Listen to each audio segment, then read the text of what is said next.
मान्छे मरेको घरमा नुन किन बारिन्छ र यदि पितृ शोक परेको घरमा नुन बारिएन भने के हुन्छ? यसको उत्तर स्वयं महादेवले पार्वतीलाई बताउनु भएको छ।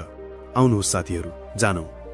एक समयको कुरा हो, महादेव र पार्वती कैलाश पर्वतमा विराजमान हुनुहुन्थ्यो।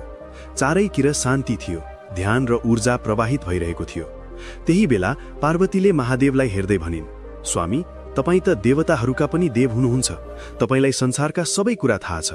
तर केही दिनदेखि मेरो मनमा एउटा जिज्ञासा लगातार उठिरहेको छ र म त्यसको उत्तर पाउन अत्यन्त उत्सुक छु। महादेवले शान्त स्वरमा पार्वतीलाई हेर्दै भन्नुभयो, बताऊ पार्वती, तिम्रो मनमा उठेको प्रश्न के हो? म तिमीलाई यस विषयमा स्पष्ट उत्तर दिने प्रयास गर्नेछु। पार्वतीले भक्ति भावनाले भनिन्, स्वामी, मानिसको निधन भएको घरमा नुन किन बारिन्छ र यदि नुन बारिएन भने त्यसको परिणाम कस्तो हुन्छ? म जान्न चाहन्छु प्रभु, कृपया मेरो यो गहिरो जिज्ञासा मेटाइदिनुहोस् र मलाई यसको रहस्य बताउनुहोस्।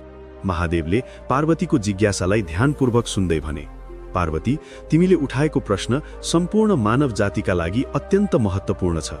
यस प्रश्नको उत्तर म तिमीलाई एउटा सुन्दर कथाको माध्यमबाट बताउनेछु र जसले यो कथा ध्यानपूर्वक अन्त्यसम्म सुन्छ उसको 33 वटा पाप नष्ट हुन्छन् र उमाथि पितृहरू अत्यन्त प्रसन्न हुन्छन्।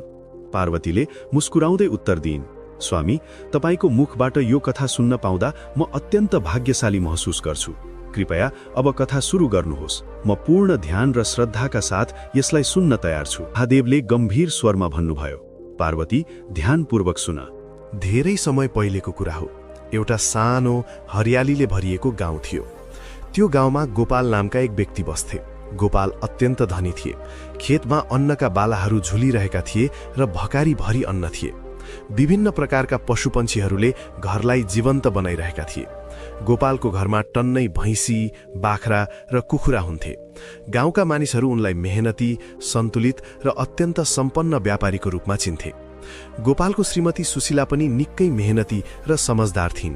उनी बिहान चाँडै उठ्थिन्, घरको हरेक काम आफ्नो हातबाट हेर्थिन्।